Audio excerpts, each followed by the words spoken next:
Assalamualaikum warahmatullahi wabarakatuh. Bertemu kembali bersama saya Bapak Warsim di channel kita dari Jendela SD. Hari ini kita akan melanjutkan pembelajaran kita untuk kelas 5 tema 3 makanan sehat. Subtema 1 bagaimana tubuh mengolah makanan pada pembelajaran yang keempat. Di pembelajaran kita yang keempat kali ini fokus pembelajaran kita adalah bahasa Indonesia, IPS, dan PPKN. Sebelum kita mulai belajar, mari kita berdoa terlebih dahulu. Berdoa mulai. Berdoa selesai. Oh ya, jangan lupa tekan dulu tombol subscribe dan aktifkan loncengnya supaya kamu tidak ketinggalan update video dari channel ini. Baiklah, mari kita ikuti pembelajaran berikut ini. Ayo membaca. Cermati percakapan Siti dan Lani. Bacalah percakapan mereka secara bergantian. Siti berkata, ternyata tidak hanya buah-buahan yang bermanfaat untuk tubuh kita. Sayuran pun memiliki manfaat yang luar biasa loh. Kemudian Lani menanggapi, aku lebih suka wortel dibandingkan dengan sayuran lainnya. Lalu Siti bertanya, oh ya, mengapa kamu lebih suka wortel, Lan? Lalu Lani menjawab, tentu saja aku lebih suka wortel karena wortel mengandung vitamin A yang tinggi. Wortel ini sangat baik untuk mataku. Oh iya juga ya Lan, aku jadi ingin lebih tahu tentang wortel dan petani wortel, seru Siti. Ayo berlatih. Buatlah sebuah peta pikiran dengan menjawab beberapa pertanyaan berikut. Dari mana sayur kita dapatkan? Kemudian siapa yang menanam sayur? Lalu apakah peranan petani bagi kehidupan kita? Dan bagaimana cara petani sayur memanfaatkan lingkungan hidup? Tuliskan jawaban pada kolom berikut. Maka alternatif peta pikiran yang bisa kamu berikan adalah sebagai berikut. Yakni 1. Sayur kita dapatkan dari kebun-kebun petani sayur. 2. Yang menanam sayur adalah petani sayur. Yang ketiga, dengan adanya petani, kita bisa mengonsumsi sayur-sayuran untuk kebutuhan hidup kita sehari-hari. Dan yang keempat, petani memanfaatkan lingkungan hidup dengan cara menanam sayuran yang bermanfaat bagi kita. Ayo membaca. Mengenal wortel. Sayuran termasuk daftar makanan yang harus dikonsumsi setiap hari. Seperti halnya buah-buahan. Sayuran juga menyuplai serat yang sangat dibutuhkan oleh tubuh untuk memperlancar proses pencernaan. Banyak sekali jenis sayuran yang dapat kita pilih untuk dikonsumsi, baik untuk dimasak, dimakan sebagai lalap, maupun dibuat menjadi jus. Dibuat seperti apapun, kita masih tetap bisa merasakan manfaat sayuran bagi kesehatan kita. Salah satu contoh sayuran yang bermanfaat adalah wortel. Wortel baik untuk kesehatan mata karena memiliki vitamin A dan beta karoten yang tinggi. Lalu, seperti apakah kegiatan petani wortel yang berada di balik tanaman yang berkhasiat ini? Gede Suwardana adalah salah satu petani wortel di Desa Batunya, Kabupaten Tabanan, Bali, yang membudidayakan jenis wortel lokal. Suwardana memaparkan, selama masa tanam, para petani rutin memberikan pupuk pada awal masa tanam. Menurutnya, pemberian pupuk di awal masa tanam sangat berpengaruh terhadap perkembangan tanaman. Pupuk yang mereka gunakan adalah pupuk organik. Hasil pertanian wortel lokal juga tidak mengecewakan. Gede Suwardana menjelaskan bahwa ia mampu memperoleh omset sebesar 2 juta rupiah per bulan dengan harga jual per kiloan sebesar Rp7.000. Untuk pemasaran, Suwardana menjelaskan bahwa ia membawa wortel-wortelnya tersebut ke pasar Batuliti Tabanan. Di sana, ia bertemu dengan pengepul sayur yang kemudian mendistribusikan wortel-wortelnya ke beberapa daerah di Pulau Bali. Dalam dunia usaha pertanian, ada 3 pihak yang selalu bekerja sama, yakni pemasok, petani yang bersangkutan, dan distributor yang membeli sayur mayur atau buah-buahan dari petani.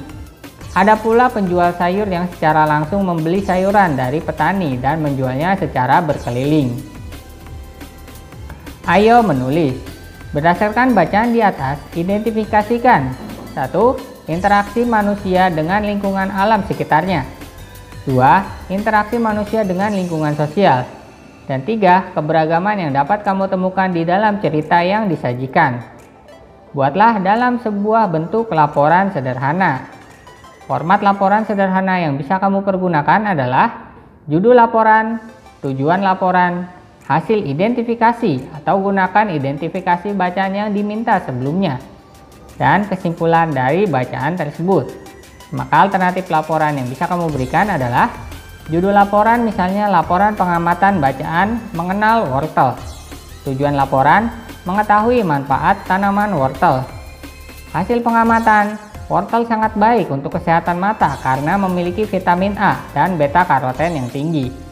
Gede Suwardana, petani wortel di Desa Batunya, Kabupaten Tabanan, mampu memperoleh omset sebesar 2 juta rupiah per bulan. Kesimpulan, wortel merupakan sayuran yang sangat baik untuk kesehatan dan menambah penghasilan para petani. Keberagaman yang tinggi dapat kita temukan di lingkungan pasar tempat para petani menjual hasil pangannya. Mengapa demikian? Hal ini dikarenakan pasar merupakan tempat bertemunya pedagang dan pembeli untuk melakukan kegiatan jual beli.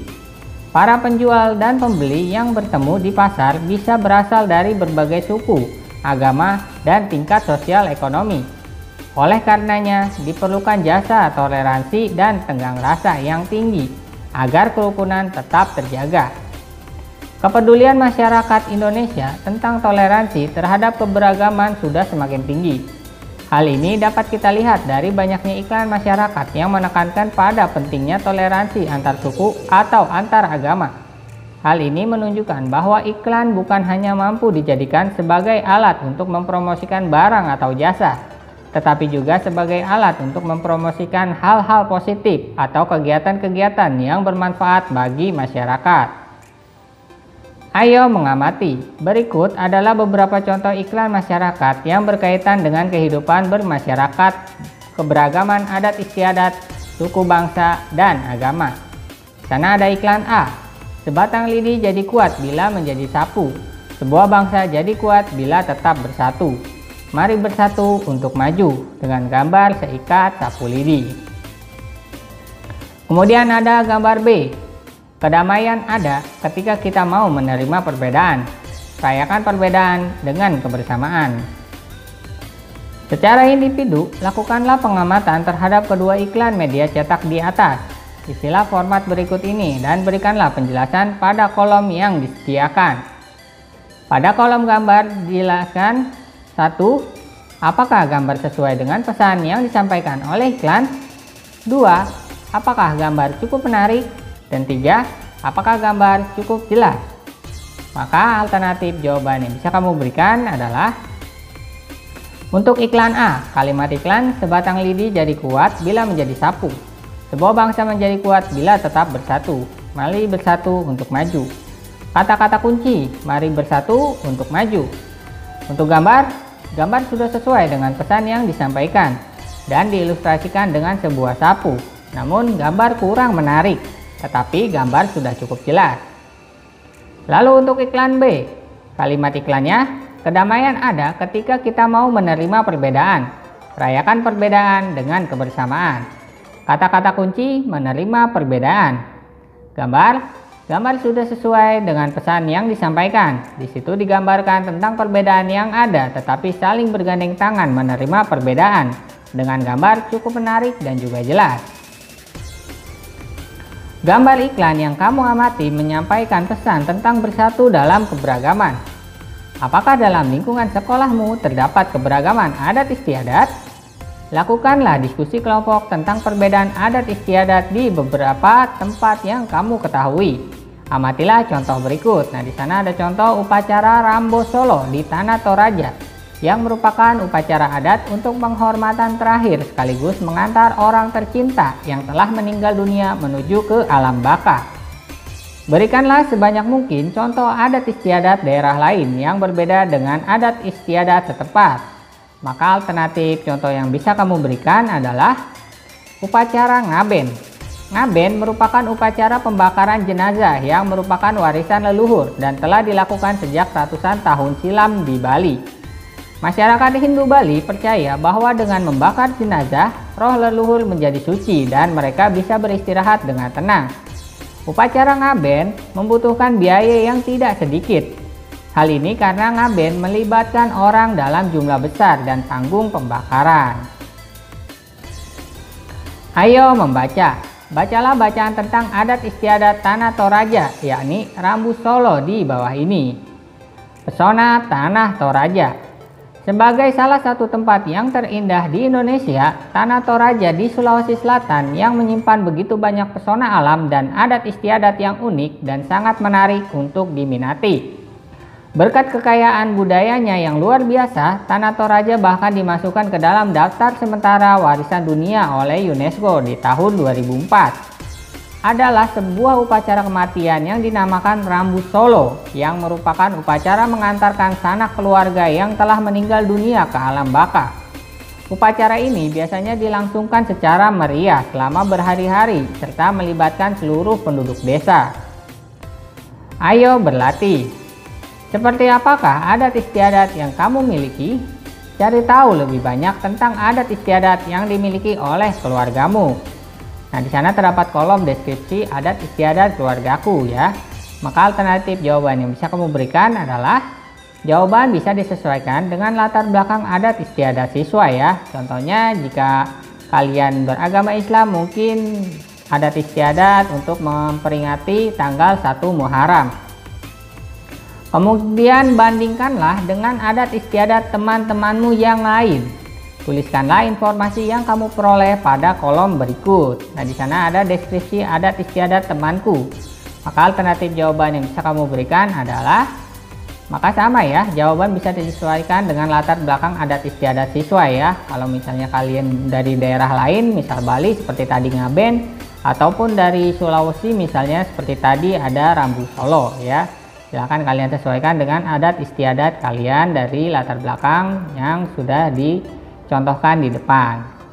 Baiklah, cukup sekian video pembelajaran hari ini dari Bapak. Like jika kalian suka videonya, dislike jika tidak suka, serta jangan lupa share kepada teman-teman kalian yang kelas 5 SD supaya mereka lebih mudah memahami pembelajaran yang sama. Tuliskan juga komentar kalian dalam kolom komentar sebagai dukungan ataupun support kepada channel ini. Ataupun juga jika ada hal-hal yang perlu diperbaiki. Subscribe channel ini supaya terus berkembang dan memberikan informasi yang bermanfaat dan berwawasan kepada kalian. Kurang lebihnya Bapak mohon maaf. Bapak akhiri, terima kasih. Wassalamualaikum warahmatullahi wabarakatuh.